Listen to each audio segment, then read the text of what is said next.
je m'en suis jamais cachée. Sur mes réseaux, sur mes publications, sur mon site internet, partout concrètement, je suis en photo et pas que le visage, quoi. Jusque-là, j'ai la bonne surprise de pas avoir eu de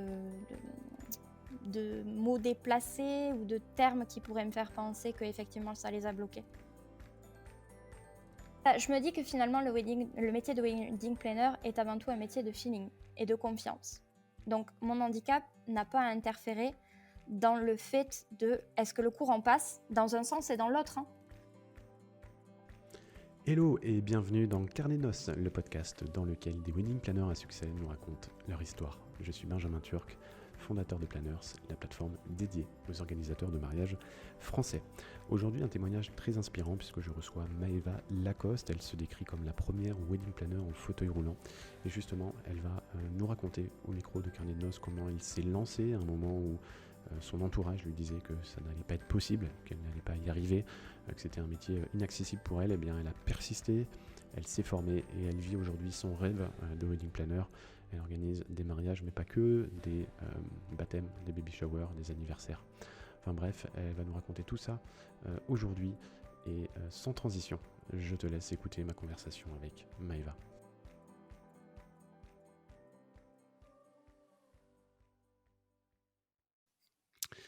Salut Maëva et bienvenue sur le podcast Carnet de Noces. Bonjour Benjamin. Alors je suis ravi de t'avoir aujourd'hui, on va discuter de mariage bien entendu. Mais avant qu'on se lance dans le vif du sujet, j'aimerais que tu te présentes pour tous nos auditeurs et auditrices. Alors bonjour à tous, donc je suis Maëva, je suis du Tarn-et-Garonne, je suis basée dans le Tarn-et-Garonne, dans un petit village qui s'appelle Larazé. Je suis dans le triangle Toulouse-Montauban-Auch. J'ai bientôt 28 ans et je suis wedding planner depuis maintenant 2 ans. Voilà. Qu'est-ce qui t'a fait venir sur le métier du wedding planner et qu'est-ce que tu faisais avant ? Alors, c'est une longue histoire semée d'embûches. Le métier de wedding planner, mais plus généralement les métiers de l'événementiel m'ont toujours fait rêver. Pour moi, ça a toujours été un métier que j'ai voulu faire. Cependant, dès le plus jeune âge, on m'a mis des bâtons dans les roues, si je puis dire, parce que j'ai la particularité d'être en fauteuil roulant. Et on faisait que me dire à chaque fois que c'était irréalisable, il fallait que je sois réaliste et que c'était absolument pas un métier envisageable et faisable au vu de ma situation. Donc du coup, on est jeune, donc on écoute. On se met un peu dans une bulle en disant très bien, on va écouter les adultes, ils ont plus d'expérience. Et donc je me suis lancée dans les études de secrétariat administrative à défaut, en me disant là pour le coup derrière un comptoir tu n'auras aucune problématique, mais jamais heureuse. Voilà, j'étais jamais comblée, je me retrouvais pas dans cet univers-là. Du coup, je me suis renseignée, j'ai fait énormément de recherches en me disant va au bout, peut-être que il y a des possibilités de réaliser ton rêve. Et j'ai rencontré l'homme qui partage ma vie actuellement et qui m'a un peu poussée et qui m'a dit mais réellement tu es capable de tout, donc va au bout, forme-toi, vois si c'est possible. Et du coup je me suis inscrite à la Wedding Academy de Toulouse qui m'a formée et qui m'a fait réaliser qu'effectivement, au lieu de courir partout et de faire 10 km dans la journée, simplement je roulais, que les domaines, la majorité maintenant deviennent adaptés et accessibles aux personnes à mobilité réduite ou avec un handicap. Et c'est de là que j'ai surmonté toutes mes appréhensions et que je me suis lancée à mon compte. Mais ça a été un très très long chemin, voilà, vraiment dur mentalement, quoi. Voilà. Qu'est-ce qui t'a dit au départ que ça allait pas être possible ? Est-ce que déjà c'était d'autres écoles que tu avais interrogées ? C'était des proches ? Alors, mes proches m'ont toujours soutenue, mais avec quand même une angoisse, à me dire, ils voulaient pas que j'aille à l'échec, quoi, ou que je sois déçue. C'est quand même un monde difficile, l'événementiel. Et oui, les écoles de formation étaient vraiment très, très sceptiques. Je parle notamment de la Wedding Academy où j'ai été formée, qui m'ont acceptée, mais ça a été un long combat. C'est-à-dire que ça a été une lettre de motivation orale plus, quoi. J'ai dû lutter encore plus, prouver mes capacités, mon bon vouloir et vraiment ma motivation à l'extrême, quoi. Pas une inscription standard, en fait. Et finalement, la formation s'est bien déroulée en soi, mais dans mon groupe, très mal, pas mal vu, mais pas intégrée dans le groupe avec mes camarades, vraiment pas intégrée. Donc j'ai quand même relativement mal vécu ma formation à titre relationnel. Cependant, j'ai terminé ma formation du coup sur les stages avec ma formatrice, donc les stages de terrain qui m'ont dévoilé finalement. Et elle croit en moi et c'est ce qui m'a boosté aussi à me dire bon bah c'est bon, si avec ce recul là elle me dit que tout est possible et envisageable, fonce quoi. Et du coup bah, j'adapte simplement ma façon de travailler et mes journées, mais finalement je réalise des mariages fantastiques au même titre qu'une wedding planner standard. Standard. Ah oui, non mais c'est Avec la ses légendes. réalité, voilà c'est Ouais. ça. Et du coup, donc là où tu as fait des stages, c'était la responsable de ta formation à la Wedding Academy ou tu as trouvé une sorte de mentor après l'école? Alors Non, non, c'était ça a quelqu'un de la été ça a formation? été ouais, ça a été ma formatrice qui m'a pris sous son aile, durant l'été 2020 et 2021, pour vraiment m'accompagner au maximum et me donner confiance parce que j'appréhendais.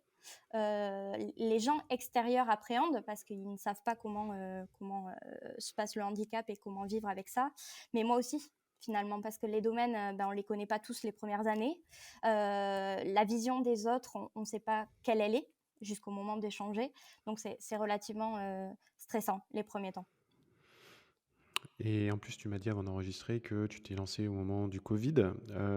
Raconte-nous d'ailleurs le moment où, les stages étant finis, tu te lances dans le grand bain toute seule avec ton handicap. Comment tu te sens à ce moment-là? Concrètement, j'ai fini ma formation en octobre 2019. Donc, je prends le temps de faire mes études de marché, de vraiment faire toutes mes recherches avant de sauter dans le grand bain. Je me lance officiellement, donc inscription CCI, etc., toutes les déclarations officielles, le 12 février 2020. Autant vous dire que 15 jours après, on allait attaquer le premier gros confinement suite à l'arrivée du Covid. Donc du coup, sur le coup, je me suis dit, bon, bah, ta première saison, elle est morte. Autant être réaliste, tu ne feras rien parce que bah, c'est minimum 1 an à l'avance pour préparer. Donc 2020, tu auras rien. Donc j'ai tout donné. J'ai pris des économies et j'ai tout investi dans de la communication. Donc site internet, carte de visite, tous les supports qui allaient m'être utiles. J'ai fait des shootings d'inspiration pour essayer de me créer aussi du visuel et donc procéder à de la communication aussi, créer les premiers échanges avec des prestataires, mon premier carnet d'adresses. Et au final, mes premiers événements réels ont eu lieu l'année dernière, 2021. Peu, effectivement, mais de qualité. C'est ce qu'il faut se dire. Donc, je suis contente de ça. Ça permet de se faire la main et de prendre confiance, surtout à se dire que finalement, le handicap ne m'a bloqué en rien, bien au contraire. Et du coup, concrètement, tout, toute cette, tout ce Covid, finalement, qui peut être lourd pour certains et négatif, moi, je l'ai plutôt pris positivement. À me dire, il t'a permis vraiment de faire les choses en ton temps, de ne pas te stresser, de vraiment tout mettre sur ta communication et d'avoir des premiers retours. Voilà. Et donc là, ma saison 2022 s'annonce très, très positive, quoi. D'accord, donc elle est déjà bien remplie, tu as des mariages de prévus? Ouais, j'ai des mariages de prévus sur 2022 dans des beaux domaines. Donc voilà, ça grandit, le carnet d'adresses s'élargit. Donc non, je suis très, très contente. Voilà. Et du coup, je prends vraiment confiance en moi et ça me met dans un côté positif, quoi. Comment est-ce que tu communiques justement? Je vois sur ton site dans la rubrique «Qui suis-je?» que tu mets en avant justement que, tu veux attends, je vais reprendre tes mots d'ailleurs. Hem, voilà, en réalisant mon rêve celui de devenir la première wedding planner en fauteuil roulant. Voilà, donc là maintenant c'est plutôt quelque chose, j'ai l'impression que tu mets en avant une force peut-être, Ouais, comment est-ce que tu communiques autour de ton handicap? Alors concrètement, je m'en suis jamais cachée. Je m'en suis jamais cachée. Sur mes réseaux, sur mes publications, sur mon site internet, partout concrètement, je suis en photo, et pas que le visage, quoi. Je me mets entièrement pour que les gens, d'entrée de jeu, lorsqu'il y a prise de contact, ou rendez-vous, qui ne se retrouvent pas, face à la situation, en fait. Voilà, et se sentent gênés et que du coup le rendez-vous potentiellement se déroule mal. Voilà, donc déjà il y a une transparence complète vis-à-vis de mes mariés. Jusqu'à présent, il ne m'est jamais arrivé, la question fatidique de, comment vous faites? Est-ce que ça vous pose pas de problème? Est-ce que vous allez bien pouvoir réaliser mon mariage? Je pense que les gens qui me contactent, alors déjà pour la majorité jusque-là, c'est des personnes qui sont quand même indirectement sensibilisées. Alors soit concernées, par l'un de leurs proches, soit dans le secteur, direct ou indirect du médical. Donc ils ont quand même une sensibilité à ça. À chaque rendez-vous et de signature de contrat, je me permets de leur poser la question.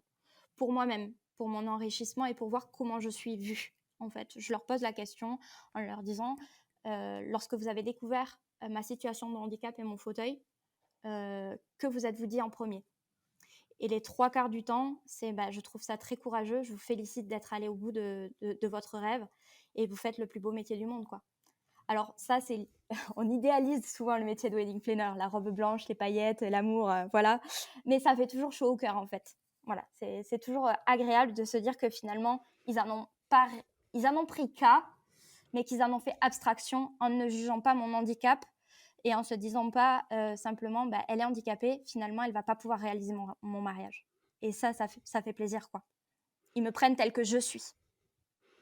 Donc 100 des personnes qui t'ont contacté savaient à l'avance que tu étais en Oui, fauteuil? oui, D'accord, oui, oui. OK. Et dans le cas où les gens ne le sauraient pas, tu le précises, quand même dans les premiers échanges? Je le précise, dès le début, au moment où simplement, il y a, rendez-vous, en fait, direct. Alors, chez eux ou dans un lieu neutre. Je précise qu'effectivement, dans le cas où c'est chez eux, est-ce qu'ils peuvent me recevoir? Et donc là, ils me disent: «Bah oui, pourquoi?» Et là, je leur dis: «Je suis en fauteuil roulant». Et ils me disent: «Ah, oui, oui, il y a pas de souci» ou alors: on peut se retrouver dans un café». En général, ils rebondissent assez rapidement et pour autant, ils annulent pas le rendez-vous. Voilà, D'accord. donc jusque-là, j'ai la bonne surprise de pas avoir eu de mots déplacés ou de termes qui pourraient me faire penser qu'effectivement ça les a bloqués. Voilà. D'accord. Bon, Non, après, non. dans tous les cas, toi, c'est pas les clients que tu recherches, donc c'est pas plus mal. Enfin, ce Je me serait pas des bons bah, clients je me dis et je que pense pas des bons clients pour personne, donc c'est ça, je me dis que finalement le métier de wedding planner est avant tout un métier de feeling et de confiance. Donc mon handicap n'a pas à interférer dans le fait de est-ce que le courant passe dans un sens et dans l'autre, hein, ou le courant ne passe pas en fait. Voilà. Parle-nous maintenant un petit peu des adaptations que tu dois faire au quotidien par rapport au métier, puisque bon, quand on est sur nos 2 jambes et qu'on vit à la même hauteur que la plupart des gens, bah, c'est compliqué à imaginer. Donc ouais, qu'est-ce que tu as dû faire ou même changer par rapport aux prestataires avec qui tu bosses ou ou même des lieux pour que ça fitte en fait avec ton handicap? Alors concrètement, j'ai pas changé ou modifié beaucoup de choses. J'ai surtout, apporté un regard nouveau. C'est-à-dire qu'en fait, c'est surtout je fais surtout de la sensibilisation, en fait, au handicap. Parce que je pars du principe que moi, je suis du côté professionnel, donc prestataire, donc côté un peu backstage du mariage. Mais finalement, les invités et les mariés même aussi, peuvent être dans une situation de handicap. Alors handicap moteur ou handicap autre. Du coup, les prestataires, en fait, il faut qu'ils aient cette sensibilisation-là. Et c'est aussi mon rôle, en fait, de leur apporter cet œil et ce regard-là du handicap, en disant il n'y a rien de tabou. Voilà. Et ça, j'ai eu des retours très agréables, en me disant: «Mais oui, effectivement, on n'avait pas conscience de ça. On pensait que ça allait être beaucoup plus compliqué, beaucoup plus dur». Par exemple, après les shootings, tout simplement, où ils me disent: «Bah, effectivement, ça, on l'avait pas vu, ça, on s'en était pas rendu compte». Tu Les parles de accès, quoi, par exemple? Tu as la des la la exemples? longueur, ouais, la le temps, en fait. C'est un temps différent, en fait, à prendre en compte. Hem Si le prestataire est concerné par un invité ou des proches, des mariés, donc témoins ou mamans en situation de handicap, il y a un battement plus long au moment des transferts, au moment des installations, au moment de la mobilité, en fait. Il y a des moments qui sont beaucoup plus longs et ça, il faut le prendre en compte, en fait. Il faut pas forcément qu'il le comptabilise. Je veux dire, oui, c'est du travail, donc ça doit être payé, mais attention, c'est une situation particulière, donc il faut que tu le prennes en compte. Il faut bien échanger avec les personnes aussi, dans le sens où il y a peut-être un moment où c'est qu'il ne voudra pas être photographié, parce que c'est un moment où je suis dans une posture de difficulté et je ne veux pas la montrer. Et tout ça, finalement, c'est un peu comme avec le DJ et le photographe. C'est à quel moment, surtout avec le DJ finalement, quelle est la musique que tu aimes et et la musique que tu n'aimes surtout pas. Mais là, c'est quel est le moment où je peux te photographier, quel est le moment où surtout je ne peux pas te photographier parce que je te mets dans une posture délicate, en fait. Et tout ça, c'est énormément d'échanges. Voilà. Le lieu, il se pense adapté, mais ils ne le sont pas forcément parce que les normes qu'on exige ne sont pas les normes dont on a besoin. Mais ça, c'est une problématique de chaque instant et pas qu'avec les lieux de réception. C'est une généralité, malheureusement. D'accord, tu veux dire que Euh, les normes que le gouvernement ou que les oui, administrations mettent en place ne reflètent pas vraiment la réalité du terrain non, pour vous? non, pas du tout, pas du tout. Et ça, c'est une grosse problématique. Donc, il m'est déjà arrivé de faire plusieurs visites de domaine qui étaient durant l'hiver en réfection, pardon, et qui m'ont demandé du coup mon aide directe pour le nouvel aménagement de leur lieu. Notamment, qu'est-ce que vous pensez de la partie sanitaire? Est-ce qu'elle est bien adaptée? La hauteur de la barre? Est-ce que là, elle va bien? Est-ce qu'il vaut mieux en mettre deux? Est-ce qu'il vaut mieux en mettre une? Donc, ils m'ont réellement investi et ils m'ont pris un appui en me disant, là, pour le coup, je ne trouverai pas mieux. En fait, c'est quelqu'un qui est directement concerné, qui a l'œil professionnel et qui va vraiment nous dicter réellement les besoins que les personnes pourraient avoir besoin. Et tu as des exemples, là aussi, sur des normes qui sont soit futiles, soit inutiles ou qui correspondent pas du tout à la réalité dans l'aménagement des lieux? Bah, souvent c'est alors les largeurs de porte en général maintenant sont standards, mais c'est surtout au niveau des axes de rotation en fait. Les axes de rotation d'un fauteuil, on se base toujours sur les petits fauteuils standards qu'on voit partout. Quelqu'un qui se casse le pied, il va se mettre sur un fauteuil, les fauteuils de pharmacie, terminé. Cependant, il n'y a pas que cela. Il y a des fauteuils de toutes sortes, de toutes grandeurs, de toutes grosseurs, en fonction des besoins, du handicap, de la morphologie. Et ça, on n'en tient pas compte, en fait. On fait du standard, du classique, en se disant, potentiellement, les gros fauteuils, ils sortent pas de chez eux. Mais en fait, c'est totalement faux. On a le droit de sortir au même titre que quiconque, et le fauteuil ne doit pas dire ce que tu peux ou ce que tu ne peux pas faire. Et malheureusement, les gros fauteuils ont un axe de rotation 360.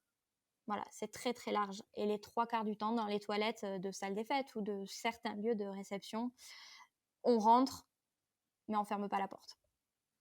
Dans beaucoup. Voilà. Hmm. Alors maintenant, les nouveaux, de plus en plus, sont beaucoup plus grands, mais les anciens qui n'ont pas été rénovés ou refaits sont grands, ont la barre, mais n'ont pas d'axe intérieur. Donc du coup, soit on fait pipi la porte ouverte, soit on rentre, on ressort, mais on ne peut pas manœuvrer en intérieur. Voilà. Et donc, c'est plein de problématiques que les lieux n'ont pas forcément conscience parce que, justement, ils ont simplement mis en application ce qui leur sont imposés. Mais étant donné qu'ils ne sont pas concernés, ils ne peuvent pas savoir. Voilà. Ok. En parlant de lieux d'ailleurs, est-ce qu'il y a des lieux que toi tu n'as pas pu visiter ou des lieux justement où tu es frustré puisque c'est des lieux dans lesquels tu aimerais faire des mariages, mais mais en fait que tu peux pas aller visiter parce que pas adapté au handicap. Oui, ça m'est arrivé. C'est surtout les gros châteaux, d'époque, plus ou moins classés, auxquels, là, les travaux sont très, très difficilement applicables. Voilà. Alors soit dans certains, maintenant, il y a des magnifiques tentes extérieures, donc dans ce cas-là, c'est possible. Ou alors, j'organise la totalité du mariage et je délègue la coordination jour J. Ça, c'est totalement envisageable aussi. Et après, certains lieux où il y a que quelques petites marches, mais qui sont difficilement adaptables, ou du moins qui vont dénaturer le lieu. Et c'est pas ce que je souhaite non plus. Quand il y en a que deux ou trois, je m'entends avec les prestataires et on fait un portage. Et une fois que je suis en haut, je bouge plus. Voilà, ça s'adapte. C'est de la communication, c'est de la confiance, et c'est aussi, tout simplement, c'est un carnet d'adresses, savoir où tu peux aller et où tu peux pas aller. Voilà.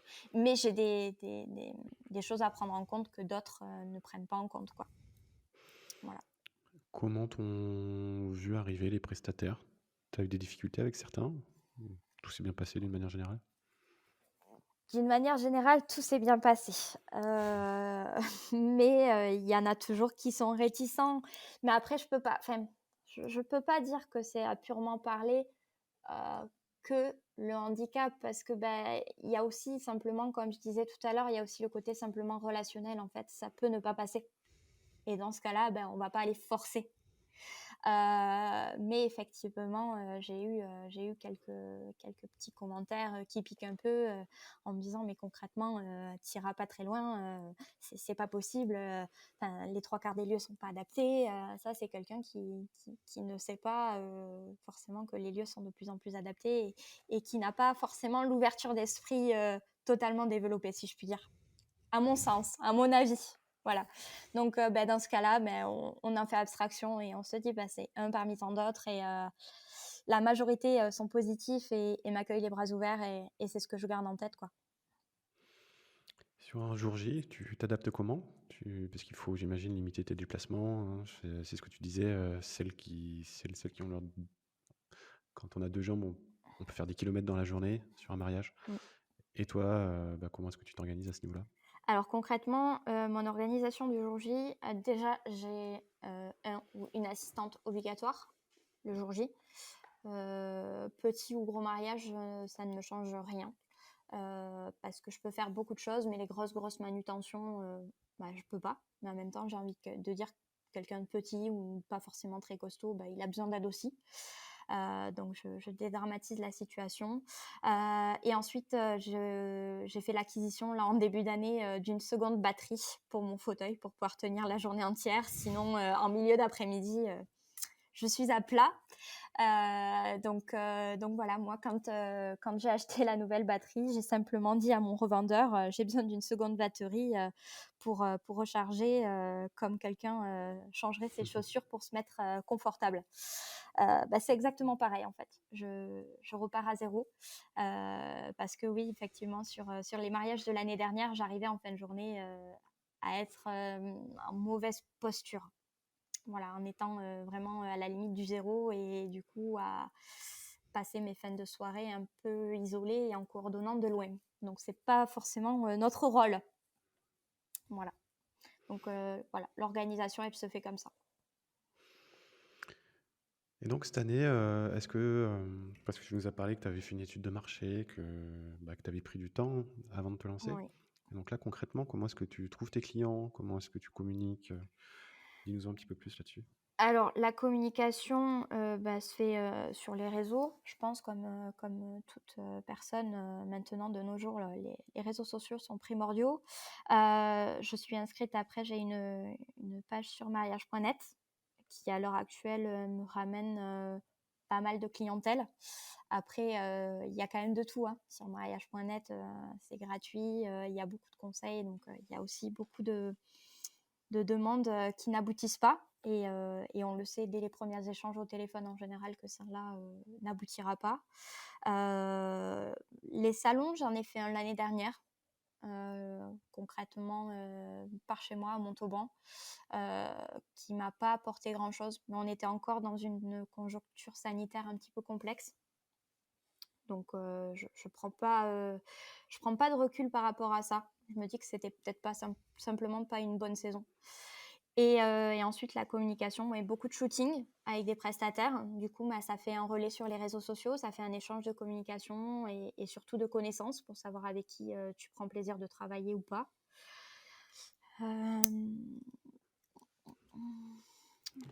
Et après, oui, niveau études de marché, je suis plutôt contente sur ce que je m'étais basée. Par contre, j'ai pas mal de mariages sur 2022, mais des événements à côté.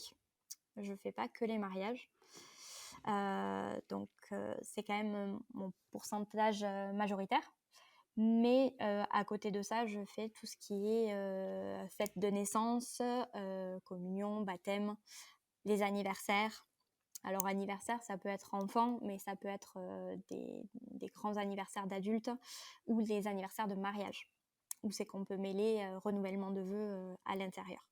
Voilà, je suis vraiment assez polyvalente sur les événements.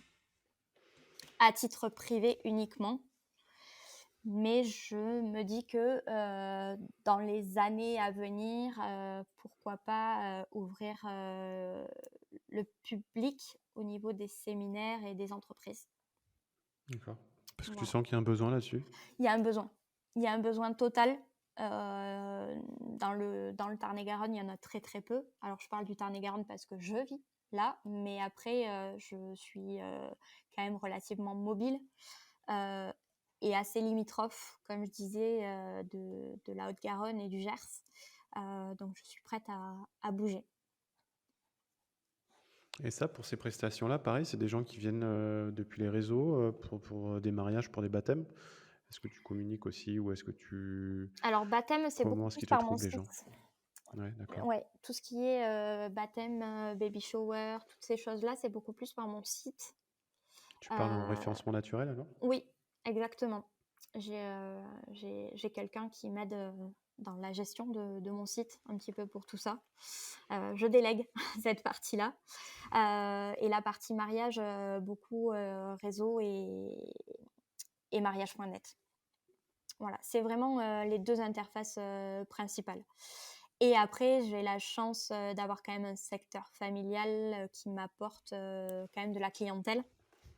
C'est-à-dire que j'ai ma grande sœur qui est décoratrice et fleuriste et qui du coup, moi, ma clientèle, je la lui apporte et vice-versa.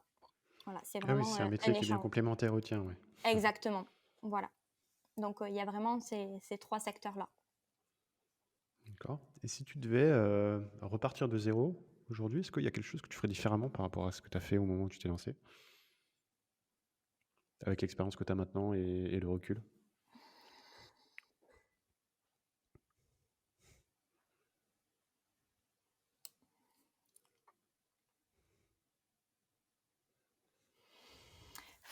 Alors, je ne sais pas si je vais répondre réellement à ta question. S'il y avait quelque chose que...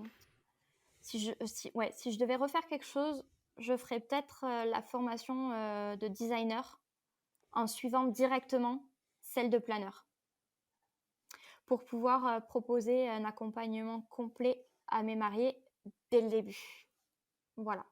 Qui n'a pas été le cas car je pars en formation de designer là au printemps. Voilà. Pour pouvoir proposer du coup sur ma saison de 2022 un accompagnement complet et notamment sur 2023. Donc là, on parle bien de décoration surtout, hein, c'est Oui, ça? c'est ça. De pouvoir lier vraiment les deux. Voilà. Voilà. C'est des demandes que tu as en ce moment aussi? Oui, Il y en a qui me demandent aussi de faire la déco. oui. Alors, j'ai quand même un peu de connaissances. Je tâte un peu les logiciels. Je me tiens quand même relativement au courant de tout ce qui est tendance, etc. Donc, ça va. Mais il me manque des choses, effectivement. C'est à ça que servent forcément les formations.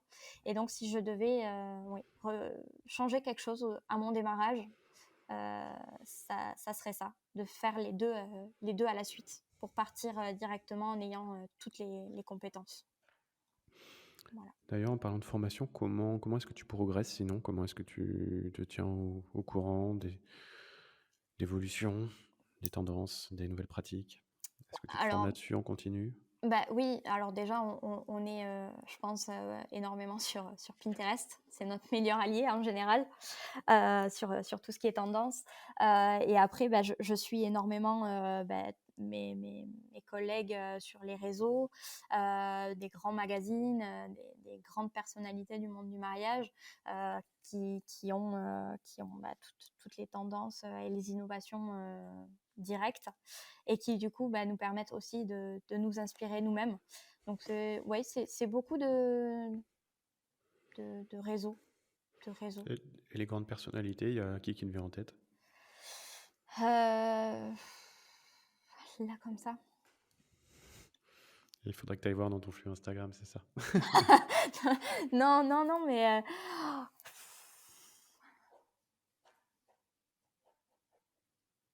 oh non. Là, comme ça, c'est beaucoup, beaucoup, beaucoup de magazines en fait que je suis. Et les magazines, Le il y en a wedding, quelques-uns? le wedding magazine que je suis beaucoup. Wedding C'est en ligne, Luxury. ça? Ouais. Ouais, sur Instagram. Wedding Luxury, qui sont des gros, gros mariages, mais qui peuvent être ouais, utiles au niveau inspiration, pour proposer à nos futurs mariés, à nous, quoi. Mais là, comme ça, non. Peut-être à voir là, hein. Peut-être que tu couperas là, parce que là, j'ai été piégée. Ouais, j'ai des questions parfois peut-être un peu trop précises. Non, non, mais c'est bien aussi de rentrer quelquefois un peu dans le détail, puisque bon, quand on parle de personnalités influentes ou autres, bah, c'est bien que les gens aussi Ah aient ouais, des mais là, comme ça, références. du tac au tac, non. Je vais revenir un petit peu sur le handicap et au fait que toi, quand tu t'es lancé, bah, en fait, c'était quelque chose d'assez nouveau et tu as été, je pense, assez précurseur. Euh, Maintenant, moi, ce qui, enfin, ce que je me demande, c'est est-ce que maintenant, bah, tu es contacté par des personnes qui sont dans la même situation que toi, qui veulent se lancer? Est-ce que tu as créé des vocations, j'ai envie de dire, ou pas trop encore? Alors, pour le moment, pas trop. J'ai 2 personnes qui m'ont contactée, dont une sur la région parisienne, heu, qui m'a tout d'abord, félicitée, de mon parcours, et qui était elle-même, wedding designer. Elle n'était pas planeur, elle était designer, sur la région parisienne, et avec un handicap. Un handicap qui ne se voyait pas, mais un handicap. Et du coup, elle avait ce besoin-là, d'échanger avec moi. C'était plutôt, de l'expérience, un échange, de ce qui a bien pu nous arriver, un petit peu, ouais, de notre parcours, de comment on en est arrivé là et des difficultés que l'on a potentiellement rencontrées l'une et l'autre. Heu, mais pour le moment, réellement, des vocations ou des questions, à me dire, si tu avais des conseils à m'apporter, qu'est-ce que tu me dirais? Non, pour le moment, j'en ai pas. Voilà, je sais que je suis la seule en fauteuil, roulant, en France. Ça, c'est sûr. Mais avec des handicaps, je me permets pas parce que, il y en a qui sont non-voyants. Voilà. C'est pour ça que sur toutes mes publications et ma communication en général, je cite bien fauteuil roulant et non pas handicap. Voilà. Bon, bah, bientôt, tu pourras peut-être plus le dire, hein. Espérons que Ben oui, oui, oui, ça crée parce des que vocations et que voilà, qu'il y ait d'autres wedding planners qui t'emboîtent le pas. bah, c'est ça, parce que finalement, enfin,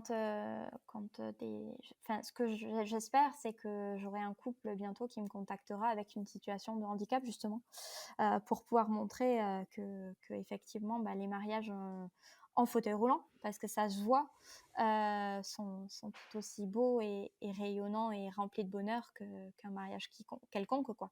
Mais j'ai déjà eu le cas sur des forums, pas à moi, mais sur des forums, d'une jeune femme qui expliquait ce qui lui était arrivé et que, après la demande de son compagnon, finalement, ils ne s'étaient jamais mariés comme ils avaient imaginé leur mariage, parce qu'elle ne se sentait pas à l'aise avec l'image qu'elle reflétait et qu'elle ne trouvait pas des prestataires sensibilisés et prêtes à l'accompagner dans leur grand jour. Voilà, donc du coup, ils ont fait un mariage avec la famille, comme un dîner de famille du dimanche, et ça s'est arrêté là. Et le mariage de rêve, là-dedans, il est où? Sous prétexte qu'elle était en fauteuil. Et ça m'a blessée, quoi. Je me suis dit, mais c'est pas possible que encore de nos jours, il y ait cette réflexion-là, quoi. Voilà. Mm. Ah oui, il faut que les mentalités changent et même bon, après il y a aussi peut-être un travail à faire auprès des mariés de les mettre en confiance et de se sentir aussi légitime que les autres mariés quoi. C'est ça, et d'autant plus l'importance aussi d'avoir des prestataires qui sont sensibilisés à ça et qui puissent les accompagner comme il se doit et comme des couples totalement normaux, parce que finalement, on est comme quiconque. On va gentiment aller vers le dernier segment du podcast dans lequel je Mm. pose des questions que je pose à tous mes invités. Donc la première, ce serait de me dire, toi, tous les mauvais conseils, ou s'il y avait un mauvais conseil que tu entends souvent donner dans le domaine de l'organisation de mariage, qu'est-ce qui te vient en tête là tout de suite? Tout de suite, c'est concrètement, ne fais pas appel à une wedding planner, tu peux très bien te débrouiller. On sera là, donc ça, c'est les témoins ou les mamans, les grandes sœurs qui le disent. Ben, on sera là pour t'épauler, on t'aidera. Mais finalement, en général, il n'y a pas grand monde, hein. Les nuits Peut-être le blanches, jour J, il n'y avait personne, ouais. C'est ça. voilà, c'est ça. Ou alors, ne fais pas appel à une wedding planner, ça va te prendre un budget astronomique que tu pourras mettre autre part, quoi. Voilà, en général, c'est un métier qui prend de l'ampleur, oui, qui grandit, mais qui est encore très, très méconnu. Voilà. Et qu'on pense à des budgets vraiment très, très hauts, finalement, et donc inabordables, alors qu'en réalité, non. Et pour le confort qu'on apporte, il faut Comment le voir comme ça.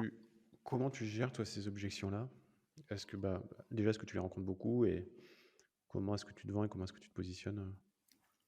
Alors, je les rencontre beaucoup, oui, quand même, mais je pense que du moment où on appelle ou qu'on contacte pour avoir quand même des informations, on s'est un peu renseigné sur ce que la personne peut nous apporter.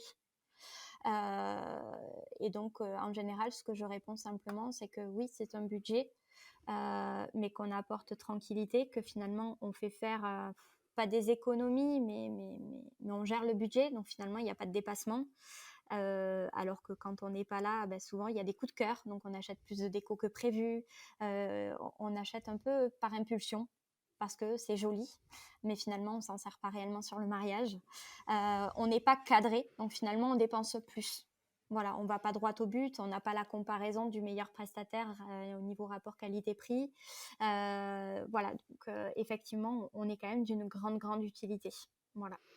C'est vrai que j'avais jamais pensé au fait que quand on est seul à organiser, on est beaucoup plus susceptible d'aller acheter des Mm. choses superflues, de trop dépenser. Et puis il y a l'affect qui entre en jeu. Ah, c'est Chose ça. que toi, alors certes, toi, tu as sûrement un petit peu d'affect quand même, puisque tu rentres dans le quotidien des mariés.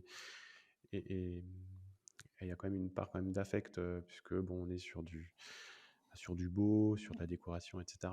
Mais c'est vrai que j'avais pas imaginé ce côté-là où oui, on peut plus cadrer puisqu'il y a une personne, il y a une tierce personne qui vient gérer ça. Alors que quand on Mm. est dedans, on doit se dire oui, non, mais allez, c'est pas grave, ça fera 1000 ou 2000 € de Mm. plus. Et la Voilà, sur un majorité, mariage à quelques dizaines de milliers, parfois, bon, ça représente quelques pourcents, mais c'est vrai que quand tu as une wedding planner ou voilà, quelqu'un qui est là pour te cadrer, mmh, et la ça peut être mieux à ce majorité des niveau-là. mariés ne pense pas à la partie location, en fait, qui devient de plus en plus tendance aussi. Ils vont directement acheter, alors que finalement, maintenant, on trouve tout à la location. Mais tout, depuis ces dernières années-là, c'est en pleine expansion, quoi. Ça explose la partie locative. Et étant donné que le côté un peu champêtre, bohème, ancien, un peu vintage revient totalement à l'heure actuelle, la location est vachement importante, quoi. Et surtout, elle fait faire quand même des économies parce que finalement, ça ne stocke pas dans son placard ni dans son garage. On rerend après. Et puis, c'est un côté un petit peu aussi éco-responsable qui, je pense, est beaucoup dans l'air du temps. Et on peut tout louer alors, tu as dit, mais là tu pensais peut-être à la déco, Ouais. est-ce que tes mariés louent aussi, tout ce qui est robe de mariée? Alors ça, J'estime peut-être pas c'est trop encore encore. ouais, ça, Ouais. c'est encore compliqué, hein. C'est pas dans les mœurs encore. Mais il y a de plus en plus de boutiques, qui le proposent aussi. Mais ça, on n'y vient pas trop encore pour le moment. Mm, mm. Oui, Voilà. c'est vrai que je pense que la robe de mariée, c'est ce Mmh qui viendra à la fin, mh. Mmh hein. C'est ça, c'est ça. Ouais.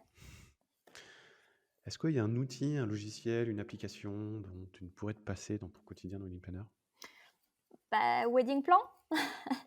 Je pense à Weber, ouais, qui a créé cette application et qui est juste, géniale, pour nous les wedding planners, qui aussi permet une visibilité, une transparence, complète, à nos futurs mariés, et qui peut énormément les rassurer. Ça leur permet, de voir, comment, tout va se dérouler, de voir tout ce qu'on fait et c'est très rassurant pour eux. D'accord, Donc donc toi, ouais, c'est surtout cette situation, cette ouais. fonctionnalité de Mmh mh. partage qui te plaît? Enfin, C'est de ça visibilité et puis de d'avoir chaque tout à côté? un seul endroit quoi, en fait. On n'a pas X, tableur Excel, X fichiers. Finalement, on a tout qui est répertorié à un seul endroit et c'est super confortable, quoi. C'est vraiment très, très confortable. Alors, tu y as déjà un petit peu répondu, mais c'est quoi pour toi les grosses tendances des années à venir dans le domaine du mariage? Alors je pense quand même que le champêtre, est pas prêt de s'en aller. Il est quand même encore, vraiment en vogue. Et au niveau couleur, enfin le nude, reste une tendance, indémodable. Et cette année, il va y avoir beaucoup de vert, de déclinaisons de vert, le vert sapin, le vert anglais, toutes ces déclinaisons un peu vert d'eau, vert menthe, toutes ces déclinaisons-là qui s'associent très très bien avec toutes les nudes. Les fleurs séchées sont super tendance. On fait de plus en plus de mariages, alors soit en total fleurs séchées stabilisées, soit en mêlant fleurs naturelles et fleurs séchées en fonction du budget et du rendu que veut la mariée. Et on peut les louer, Euh, ça aussi, les fleurs séchées, ouais? L'avantage, c'est que oui, on peut les louer. Là, je vais organiser une baby shower début mai. Euh, et par exemple, toute la partie décoration florale, du coup, je la passe en totale location étant donné que c'est que de la décoration séchée. Voilà. Ça a cet avantage-là, c'est que la séchée peut être louée. Voilà. Oui, c'est Et le sûr. bouquet de la mariée, pour le coup, ne bougera jamais. Elle Voilà. peut l'emporter chez elle et C'est ça. C'est ça. restera gravé dans le marbre. Voilà. Voilà.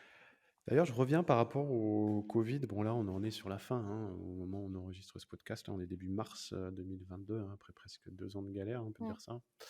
Là, on est bientôt d'ailleurs sur la fin du masque, fin du pass vaccinal. Est-ce que tu sens, toi, qu'il y a un regain de demande en ce moment, même pour des mariages qui auront lieu cette année? Est-ce que les gens ont un petit peu attendu la fin du Covid avant de se décider et de se lancer? C'est une question que j'avais. Ouais. Alors oui, j'ai des demandes tardives. J'ai des demandes tardives, surtout pour la partie coordination jour J, en fait, et pour quelques prestataires de dernière minute qui n'ont pas trouvé. Mais effectivement, oui, il y a quand même eu un regain. Alors pas de maintenant, je dirais plus quand même de l'automne. À l'automne, il y a eu un petit regain, du moins pour ma part. À se dire, ben là, ça va faire bientôt 2 ans qu'on est là-dedans. Donc, on en a marre de reporter, donc on y va, en fait. Et donc, du coup, il y a eu des mariages en semaine, il y a des mariages un petit peu quand c'est possible, parce que 2022 est vraiment une année folle, je pense, pour beaucoup. Donc, oui, il y a un regain de mariage, de demandes, mais de mariage. 2023 s'annonce assez chargé aussi. Donc oui, on voit loin. En fait, on revoit la lumière du jour. Hmm. Ouais, ouais, ouais, ouais, Ouais, les gens se remettent à se ouais, projeter, quoi. ouais, c'est ça. Et est-ce que tu as le même avis là? Notre dernière invitée, Fabiola, nous disait que elle, ce qu'elle voyait aussi, c'est qu'il y avait de plus en plus de demandes uniquement pour de la coordination, que c'est pareil, quoi, ça revenait, enfin, que ça, qu'il y avait beaucoup de demandes uniquement pour ce style de prestation? Est-ce que c'est Oui, quelque chose que tu vois aussi de ton côté? oui, oui, oui, je le constate. Je le constate vraiment beaucoup cette année. Effectivement, là, surtout de dernière minute, hein, c'est surtout le but. Pour du confort, finalement, le jour J. On se rend compte que déjà, la journée, elle passe à une allure folle. Et finalement, on veut avoir le confort de pouvoir profiter totalement de cette journée, de ne pas mettre quelqu'un en place en fait à tout gérer et finalement que lui-même ne profite pas. Et en général, ces personnes, c'est les témoins ou les frères et sœurs ou alors au mieux une cousine. Et finalement, elle a sa journée qui est plus ou moins un petit peu fichue, si je puis dire. Je l'ai vécu avec le mariage de ma grande sœur et c'est ça qui m'a d'ailleurs dévoilé le métier de wedding planner. Mais effectivement, moi, j'ai pas vécu du tout le mariage de ma sœur en tant que sœur. Pas du tout, du tout. Donc oui, la coordination jour J est en vogue. Oui, donc il y Ouais. aurait peut-être même un réel intérêt à se spécialiser uniquement là-dessus, quoi. En tant que wedding planner, si on veut justement Après, c'est un stress différent, hein. C'est-à-dire qu'on ne gère pas, on ne sait pas qui on va avoir en face. On arrive un peu la fleur au bout du fusil le jour J.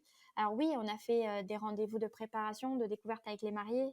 On a découvert les prestataires, on a eu de longs échanges, on a le planning, mais on n'a rien géré en amont.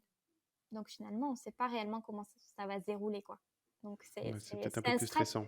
Oui, Un stress. oui, oui. Oui, oui, c'est beaucoup plus stressant la coordination uniquement du jour J. Oui, oui. Qu'est-ce qu'on peut te souhaiter, Maëva, pour la suite, pour ces prochaines années, maintenant que ton activité est pleinement lancée? D'accompagner toujours plus le bonheur des gens dans tous les événements, hein, que ce soit un mariage, que ce soit des baptêmes, des baby showers. C'est que des moments de bonheur et familiaux. Donc oui, beaucoup de mariages.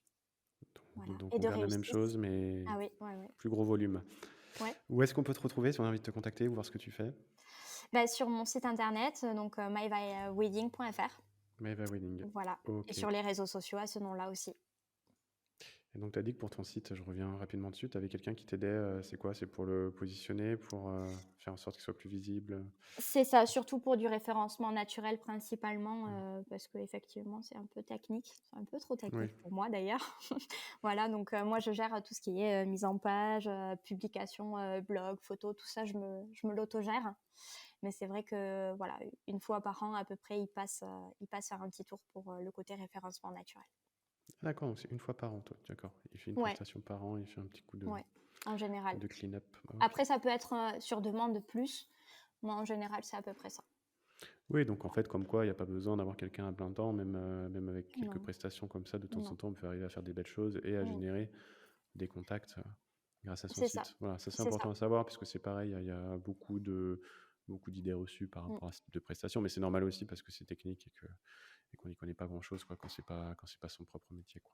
C'est ça, tout à fait. Bon, Maëva, en tout cas, c'était un plaisir de parler de tout ça avec toi aujourd'hui. En tout cas, on te souhaite le meilleur pour la suite. Et Eh bien, puis, merci. moi, je te dis peut-être à une prochaine, pour un prochain Merci épisode. beaucoup, Benjamin. À bientôt. À Ciao. très bientôt.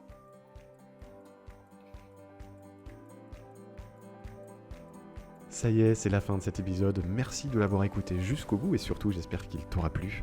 Pour nous pousser à continuer l'aventure et à diffuser notre message à toujours plus de personnes, nous avons besoin de ta contribution. Pour cela, il te suffit de prendre 2 minutes pour te connecter à ta plateforme d'écoute préférée afin de nous laisser ton avis sur le podcast et 5 étoiles de préférence. C'est très simple et surtout, ça nous aidera beaucoup.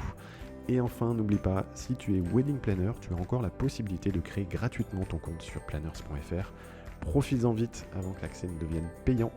Et quant à moi, je te laisse et je te dis à très vite pour un prochain épisode. Ciao ciao.